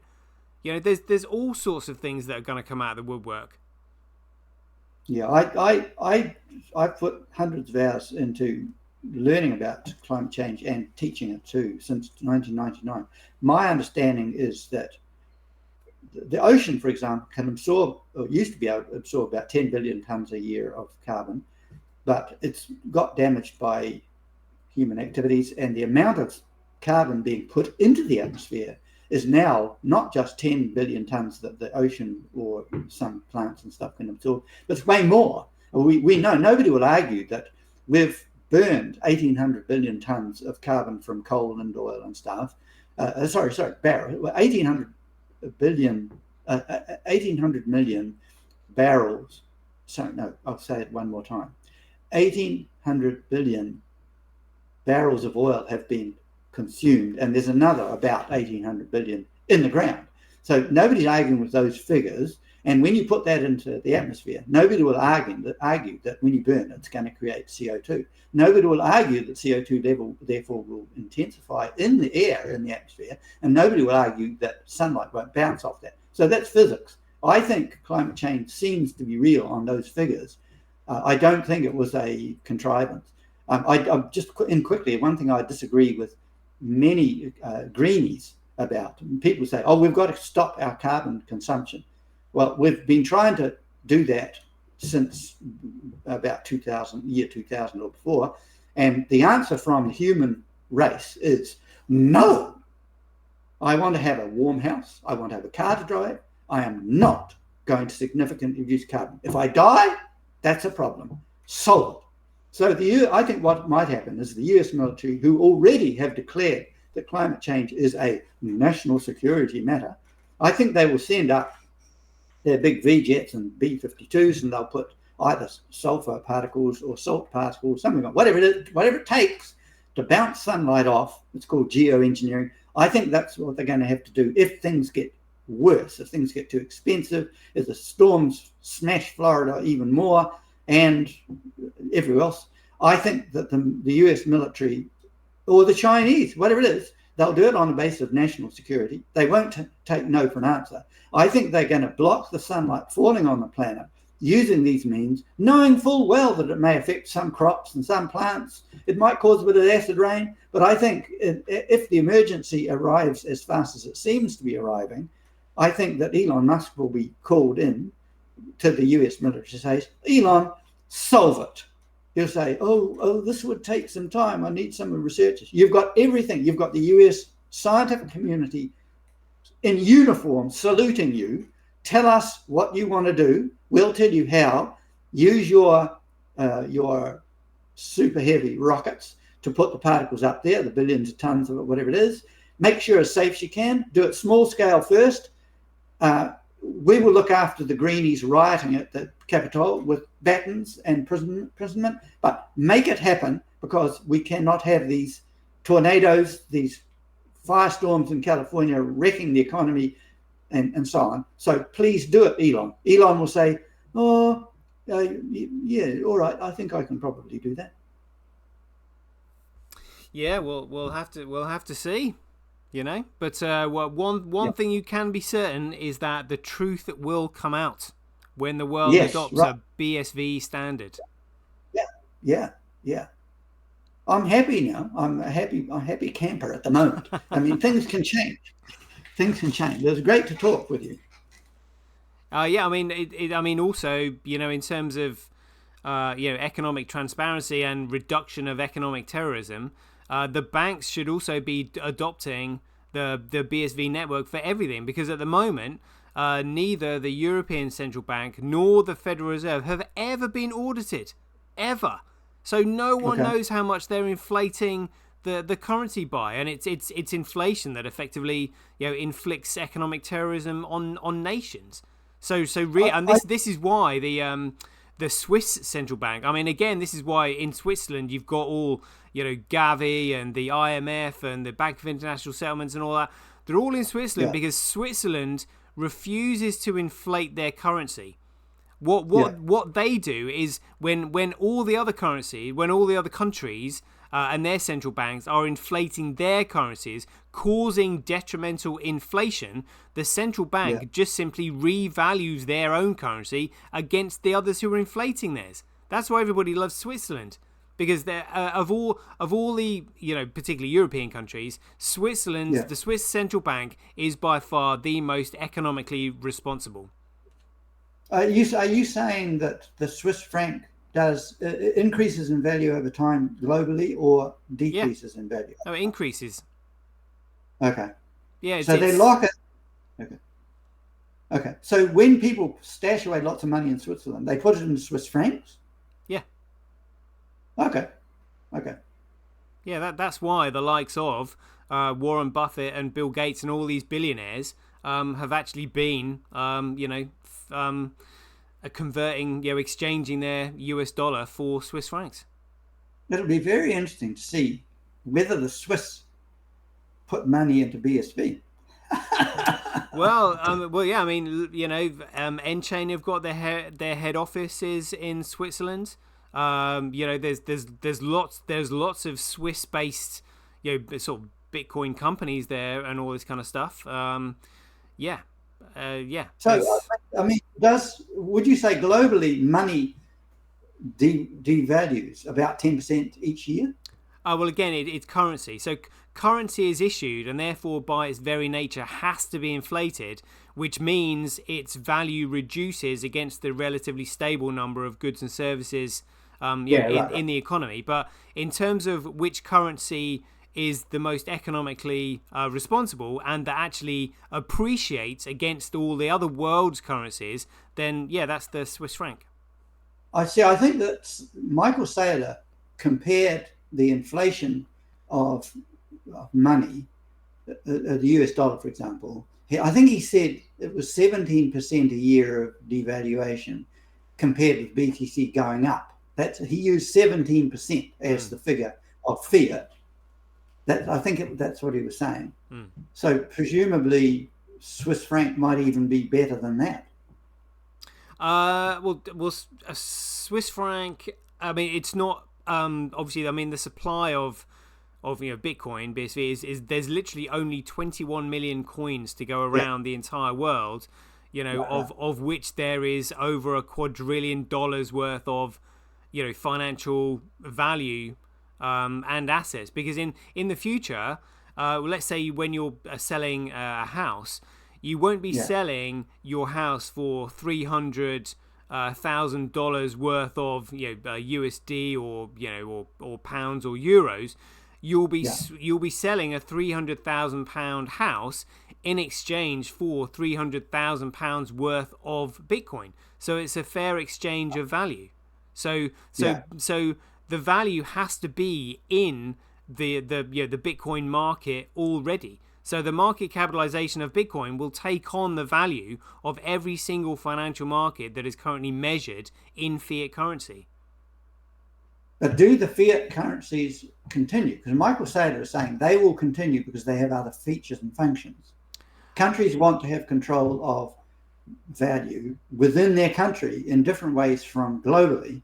So he's saying that even if BTC, which is his favorite, it takes off and is widely adopted as the benchmark of value, he's saying that there'll still be the USD and the British pound and so on. Well, I mean, the best.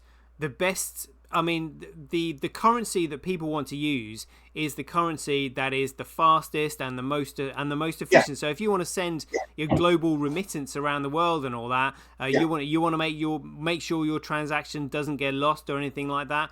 What you would do is you would create your fiat currency on the BSV network. Right. Okay. So I've just thought of something. The French word for run is courir, and currency might be related there because it runs. Currency. It's what travels fast.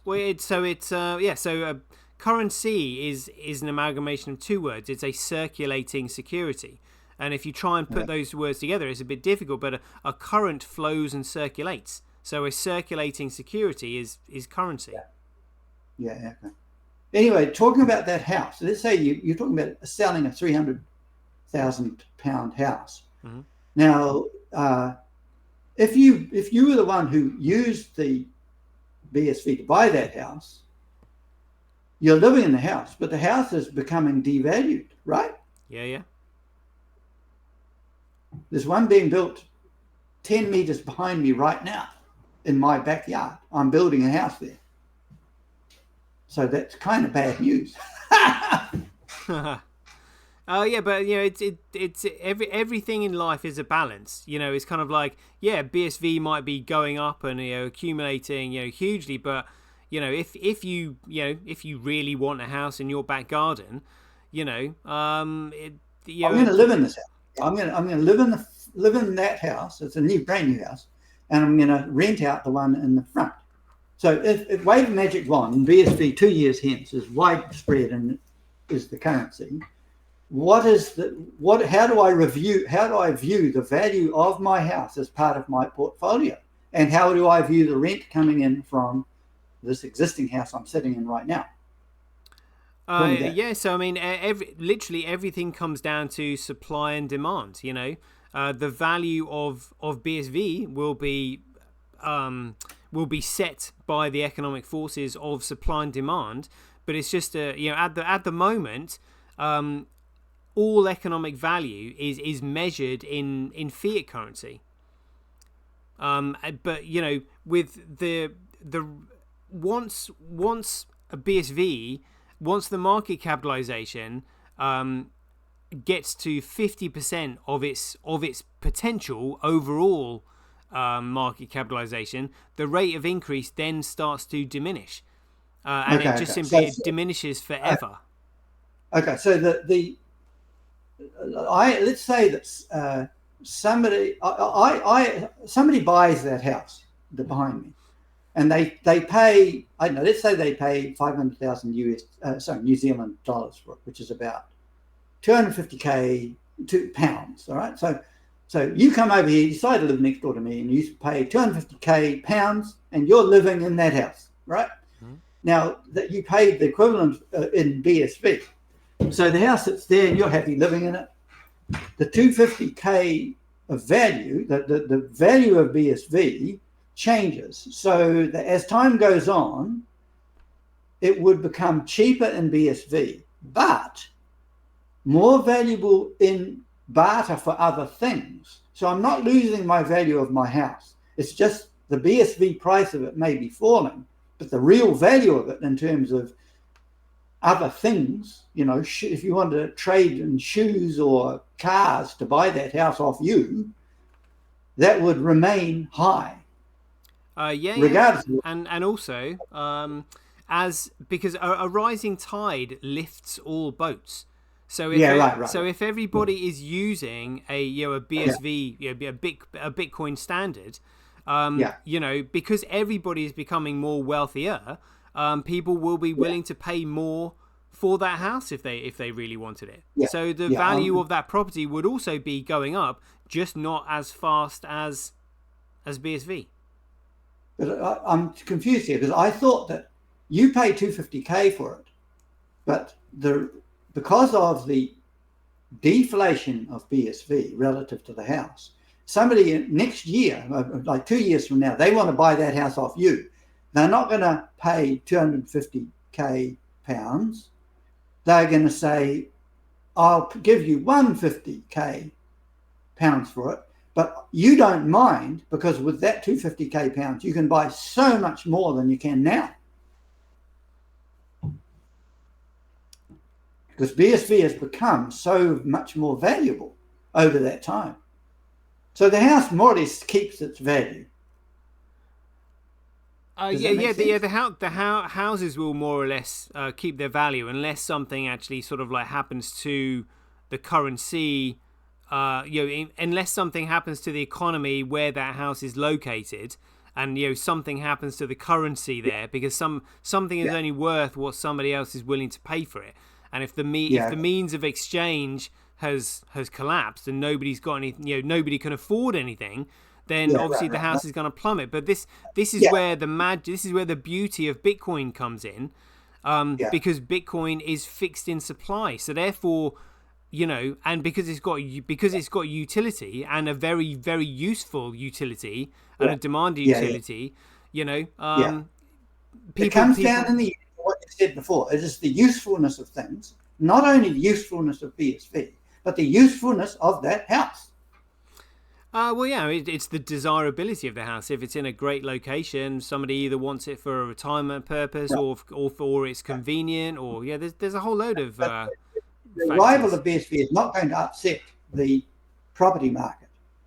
No. In fact, I mean, you know, it would probably mean that a lot of people would start selling things that they didn't necessarily want.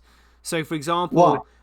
well, let's say if you bought gold, for no other reason other than for market speculation, in the fact that you thought that that gold might be used to back to back a currency in the future, but then you found out that actually that wasn't ever going to happen because all currencies are probably going to be backed by a Bitcoin standard.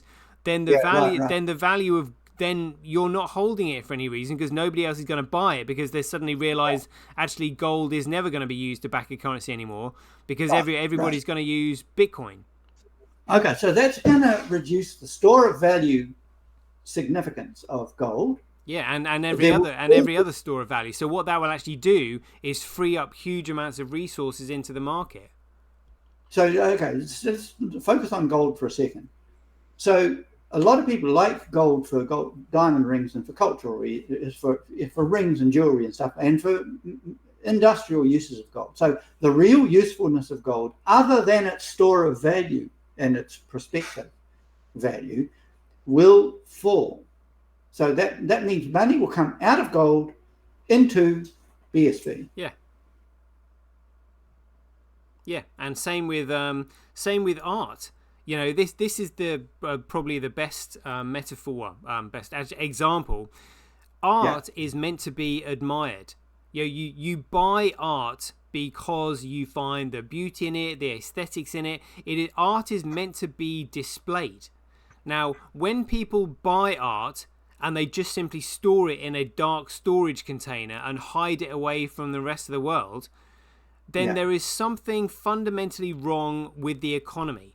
There's a faux pas there. Like, why would anybody stash art when art is meant to be admired? Well, the reason they're doing that is because there is something wrong with the medium of exchange. Because people are using art, not buying art, not because it's art, but because it's a store of value and it's got provenance, because the medium of exchange that the world runs on is economically toxic. But hang on, SirToshi, you're talking like a communist now. You're saying that if I liked Aristotle contemplating the bust of Homer, it's a famous painting. If I really loved that, and I loved it so much, and I thought spiritually and emotionally, it really represents me and my grief about the universe. You're saying I should not be allowed to exclusively own that and put it in my hall. By the way, I don't have it here. It's somewhere in the Louvre or somewhere like that. But you're saying that nobody should be able to deprive the rest of humanity of that. I'm not saying they couldn't or shouldn't. They can do what it if they want to just. If they want to just use the artwork in their own private gallery and maybe make a charge entry fees because people want to see it, that's fine. But what I'm saying is, when people literally just buy a painting and stash it in a dark storage container, where neither they nor anybody else can see it. I get your point. Okay, so they're doing that for commercial mercenary reasons, not even for the love of the item. Exactly, yeah. And that shows that there is something wrong with the medium of exchange. Whereas now, if it's the medium of exchange that is actually increasing in value, they wouldn't actually buy the painting because the medium of exchange, which is fixed in supply, and BSV is actually increasing in value more than the painting is. And not only that, it's more useful because you're using it for all your digital data requirements. Therefore, you would only actually buy a painting if you truly loved it. Okay, but there will always be some items that will outpace even BSV in value, so people will buy those things confident that it'll be worth more than the BSV in the future. So they'll still take it out of circulation and use it as a speculative investment. That will only happen, I suspect, after BSV has taken 50% of its potential market share, which is when the rate of increase in value of BSV will then start to diminish. Yeah, it's an interesting question. You can say it's a moral question. Let's say that you think that a certain form of sulfur, a very unusual form of sulfur, is going to be extremely important in industry in 20 years' time. Nobody realizes that you're an advanced chemical engineer and you've helped change the molecular structure and behavior of that thing. And you think that your bucket of this sulfur is extremely valuable. People laugh at you, but you're going to hang on to that and you're going to stash it away into the future. It's going to outdo BSV because it's going to be needed for Mars rockets, for their thrusters, and for the fins on the sides. But nobody realizes that. You know it because you know what it does to molybdenum or to stainless steel, whatever it is. Few people do. So you're still going to value that thing. You're going to stash it away as an investment. Yeah, you can do that. There's all sorts of economic forms, but can you use that as a medium of exchange? Well, will it ever be money? Well, it's a clumsy form of money. But let's say that you went to a conference and you talked to a few buddies, and one of them said, "Oh, Jeff, you got some of that SO3 *28. You got some of that? Well, that must have taken you ages to create, and it's going to be fabulous for Musk's fins on his super heavy rockets when they go to the moon. Would you be willing to part a little bit? Because I'd like to have at least a cupful because I think it's that valuable too, and I might like to advance a little bit too and even make it more valuable. So how about it, Jeff?" So he said, "All right then. So you give me your Windsor house, and you've got your cup full of sulfur."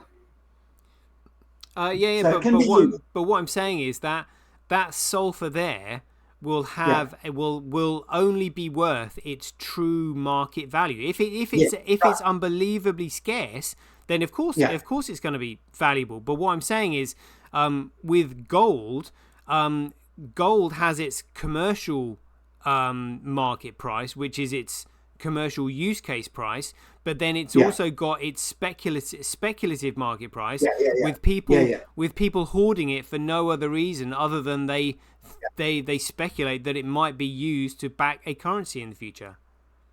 Yeah. If that speculation is eradicated because people suddenly realize actually it's not going to go back to a gold standard because the whole world is going to run on Bitcoin, I don't need this gold because I'm not using it for anything. It certainly will. It will upset a lot of markets and a lot of industries, for the reason you've just described. It'll mean gold will, as quickly as it gets realized that gold is inferior as a store of value, then people will exit it. I mean, I exited gold years ago. I thought that Ethereum was the name of the game. And I got out and I bought Ethereum. But then I found Ethereum no good, and I've changed since then. Bought a house in the backyard. So, markets. Markets change, but like Craig has said, BSV has a useful lifespan as money for at least 600 years, because in 600 years the rate of increase in its value will be so minimal. So minimal that there will probably be other investments that will increase in value more than BSV, because BSV has almost reached its full potential of its market value. So to me, 600 years is a, dare I say, comical concept, because I'm so much into studying futurism that 10 years, 15, 20 years, we're talking about generalized artificial intelligence as intelligent as humans, very advanced nanotechnology, virtual reality, all these sorts of things are going to happen massively and dramatically change all aspects of business, commerce, and personal life. So I think, I'll give you a scenario. Let's say that The Optimus robot, within 5 years, let's say that there's 10 million of them in the world. People are using them in their homes, they're using them in their workplace. It can be a gourmet chef in your house, it can do the lawns, it can be your girlfriend if you want, all those sorts of things. They're happening at a cost. An Optimus robot like that would cost you maybe 20,000 US or 30,000 US. Each chunk of software you put into it, each app would cost maybe $1,500. Tesla is worth, say, $3 trillion now. Now, in that scene, and this scene we're talking, let's go to 2035, 2040. There are people now who have not only replaced limbs of their bodies as the bodies grew old, and they've replaced their limbs with prostheses that are better, stronger, more sensate and can feel better and so on. But they've also replaced parts of their heart, their lungs, and their brain. And they've got a Neuralink in their head. And they're communicating directly from mind to mind using the Neuralink and its advanced versions. Now, what happens to money there, I'm not quite sure, but money is going to be very different. 600 years is laughable because I'm talking about way less than 60 years. I'm talking about 10, 15 years when the transaction of value will be different. We will still have to have some way of transferring value from one being to another in a way that recognizes the difference in value of things. For example, my house is different from your shoes. A house is worth more than a pair of shoes, or in this case, an improved prosthetic limb. I want a much better leg that can spring better and feels it's more sensitive to cold and heat. So that is a thing of a certain value compared with a guitar pick, if we're still playing guitars then. So we're still going to have some way of measuring and valuing things distinctly from each other, relative to each other. We're always going to have some means of currency to exchange things. If I want to buy your prosthetic leg, you're selling prosthetics legs that are really sensate and really good in various ways that my existing prosthetic leg isn't. So I'll buy it. I'll need to buy that money because you don't want my house. You want something you want an amount of currency that pays fairly for what you had to do to create that prosthetic and produce it and give it to me. So there's always going to be money, but it'll be transferred. It might be BSV. I can easily see BSV, especially if it can be subdivided to 10 to the 19 or beyond, remaining even, dare I say, for 600 years. Now that you mention it makes sense. Well, so this is where people need to understand the difference between money and currency. So money is a commodity. So if you want to know what the most valuable money is going to be, what you have to do is commoditize the most useful resource. And the most useful resource at the moment, is digital data. So what is digital data? Well, digital data is just simply bits of light.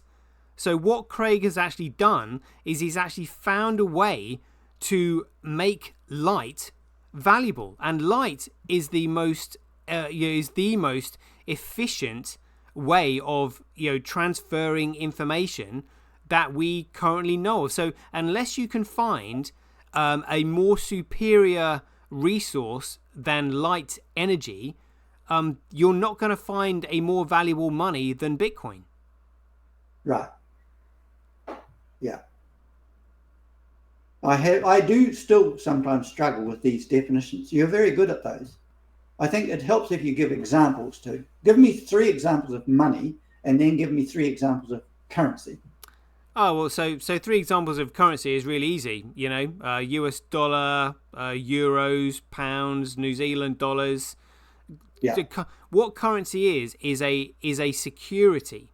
And a security is just simply something that secures your entitlement to whatever the item actually is. So the security is one step removed from the item itself. So it would be something like a token, a certificate, a voucher, a gift card, a wristband, A representation. Yeah. Something that represents it, something that secures your entitlement to it, and that item is issued to you by a higher authority that will back up your claim of entitlement.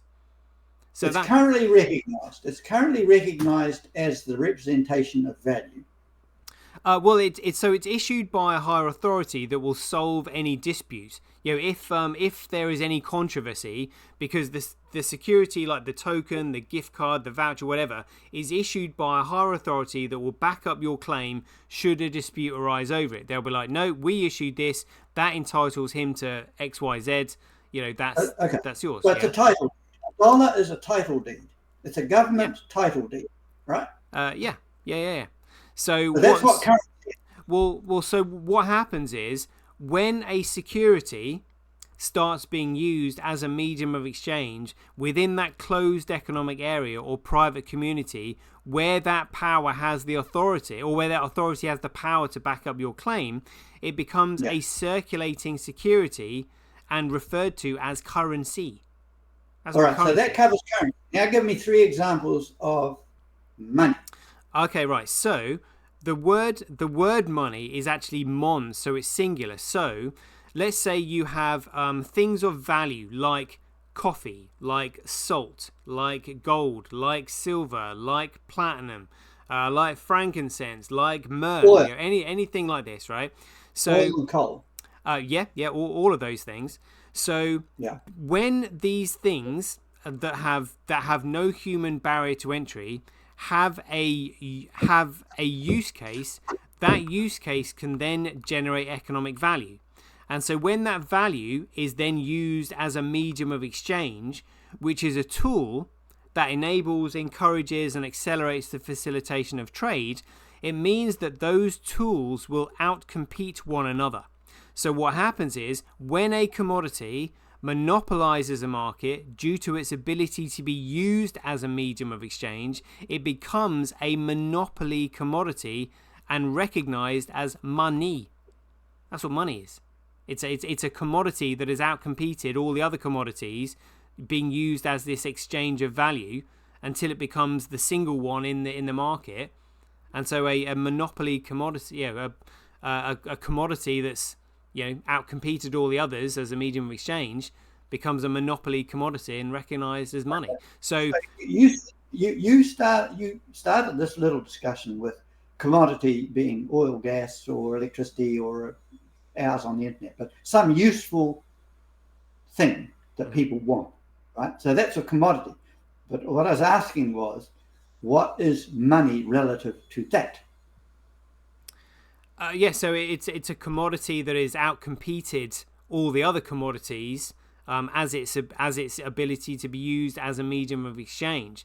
So in return to how currency and money are related, let's say that gold became the money because that was the internationally recognized medium of exchange of value that everybody used, rather than actually then transferring and transporting gold because your gold nuggets. What you would do is you could. So gold became the money for all the commodities. You want any of those commodities, you might as well at the moment pay in gold because we're using gold as the money at the moment. That's how it was. Right? So you can also use silver. Silver also is money. It could be. What it is that you only need a money when a third person comes into trade and an economy is created. Because if there's just two of you, you can barter, you can swap like for like. Yeah. You only need a money, which is a common medium of exchange, something of common value. It's a generalized, agreed means of exchange. Yeah. Right. But I still tangle that up with currency. Currency. Okay. So a government says, well, we want gold to be the currency of our country. It's not only money, but it is the currency we're going to use. No, it can't be. Because gold is not issued. Gold is extracted. Nobody creates gold. There's no human barrier to anybody getting gold. There might be economic and geographical barriers, but there's no human barrier to anybody accessing gold. Gold is not issued by a government. Okay. So you're defining currency as something that has to be issued by an authority. Yeah. So a circulating security is currency. So let's say if gold became rather cumbersome to use because you're carrying around gold nuggets in your wallet and they're rather inconvenient, what you could then do is, somebody came up with this idea. Well, actually, why don't you give us your gold, and we will give you a certificate that represents your claim on that gold. And because that certificate represents a pre-weighted amount of gold, you now no longer have to go to a market and start weighing out the gold, because we can give you a pre-weighted certificate. So therefore, you just simply hand the certificate over. It's a title deed to some money. So it's currency that secures your entitlement to the value of the money. But if you remove money from currency, that's when you end up with securities fraud. Yeah, right. So it's just a piece of paper with an authority saying it's worth something. That it entitles you to a claim on it. But if you're using it as the medium of exchange within the economy, then the currency has to transfer the secured entitlement to the value of the money. Yeah, okay. But I think we're probably boring our audience here, but it's good stuff. Well, I mean, we've been going for 1 hour 56 minutes, so it's probably a good time to wrap it up. It's been fun. Yeah, very, very good. I'm reassured. Thank you for your explanations of things. It was very good to talk. You're welcome. We encourage people, if anyone's been able to watch and haven't got bored and they're staying to the end, we encourage people to react in the comments below, because we can learn new insights from you out there. Some of you might be senior accountants and financial managers and in government and all kinds of things. So do post your comments. Indeed, yeah. So what I'll do is, so long as this is under 2 hours, I'll finish this and I'll upload it. And as soon as it's ready, you'll probably I'll be in bed, but you'll probably see when it goes live on my channel, and then we can watch it back and see how many views it gets. Very good. All right. Great. Excellent. To talk. Cheers, Bruce. It's been fantastic. Right. We will have to do this again sometime. It's been a pleasure. Yeah. Love to. Bye. All right. See you later. Bye. There we go. What an epic show. Yes, that's 1 hour 57 minutes. We'll leave it there. So as Bruce said, leave your comments in the leave your comments in the description. Leave your comments below the video here. I hope you enjoyed it, and as ever, be aware, take care, stay safe out there, and we'll see you in the next one.